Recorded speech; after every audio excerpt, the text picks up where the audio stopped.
Hello, I am Shoma Das. My works will be presented by Imami Art at Art Düsseldorf.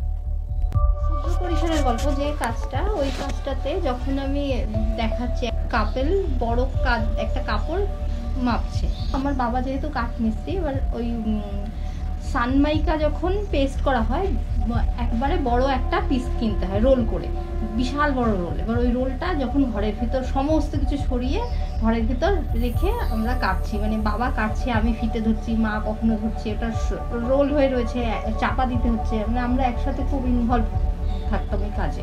আমি সকালটাকে ভীষণ পছন্দ করি, যে সকালবেলায় ছোটবেলায় আমাদের আগের যে বাড়িটা ছিল, মানে মা জানলা খুলতো, সূর্যের আলো আমাদের গায়ে এসে পড়ছে, মানে এইটা যে কি ভালো লাগাটা, সেই ভালো লাগাটা কোনোদিন আমি আর ফিরে পাবো না, কিন্তু ওইটাকে আমি ভীষণ মিস করি। কাজে আমি নেপালি পেপার ইউজ করি, যেটা আমি inspired from Indian miniature painting এত ভালো লাগে।